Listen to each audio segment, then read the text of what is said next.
I would just say I'm just an average person. Tell me about Jeff. Oh, wow. My brother. He was a neat kid. He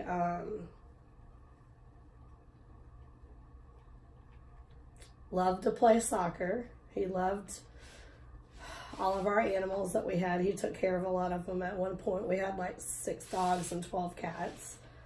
Oh, Yeah.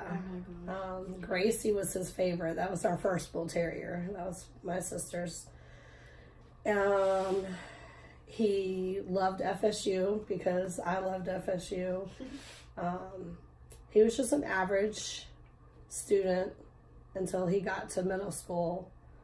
And then in 8th grade, he had some good teachers, helped him kind of figure out life, and made an AV honor roll, got in the National Junior Honor Society, and went to Parker, and was trying out for soccer, and then was at a student teacher event and got killed. So can you tell me about sort of what happened on the day that he got killed? He was waiting for your dad. He and his best friend Billy, they had just called my dad to come pick them up, and they were waiting for my dad to get there. And these guys came on campus. They were really kids. They were ages 15 to 19. Did they go to the school? They did not. They had previously gone to Arlington, but they were all dropouts. Okay. And they had actually come on campus to get money from somebody else. It was like the community ed program. So they went to wherever that person was in some classroom, and they didn't have the money they owed. So they went up to, my brother, and asked him for money, and he had 45 cents in his pocket. So he pulls out the money, and he got shot in the leg. And then when he fell over, he ended up getting shot again in the head. You were in college, so did it make you kind of like more aware of random acts of violence or anything like that? It did. So after, I came home for the funeral and everything, and I went back to school. I participated in a gun buyback thing in Tallahassee, and I went, and then one of the reporters talked to me, and I started going to a couple of other different events, just not really realizing the amount of guns that were available and how many guns were being turned in, and just I think that event just kind of it did raise awareness of the amount of violence that was going on that we really don't know about. With the uptick of gun violence and school shootings, are you reminded of your brother, and do you think it informs your opinions on guns? It definitely informs my opinions on guns.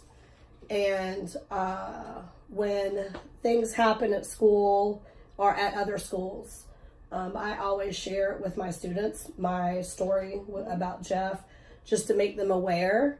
I personally don't feel like I could ever own a gun, although everybody tells me I need to have one to protect myself. I just don't know that I could do it. Yeah. And I might even be too scared to use. I would be too scared to use it probably because they scare the heck out of me. So tell me about Compassionate Families. Okay, Compassionate Families is an organization that my parents started after my brother died. When my brother died, there weren't very many places to go or like support groups. So they kind of started their own business, and it was for families and survivors of homicide. And we had support group meetings every month. After, I believe it was started in 1998, which is about 5 years after Jeff died. But we ended up having, I guess it took 3 or 4 years to really get started. We had Youth Hope camps, which were quarterly camps for kids on the weekends, and we had Camp Maddie, which was 3-day camp. It was therapeutic camps, and so the adults had their support groups, and then we also provided therapy to the kids who experienced this kind of trauma, because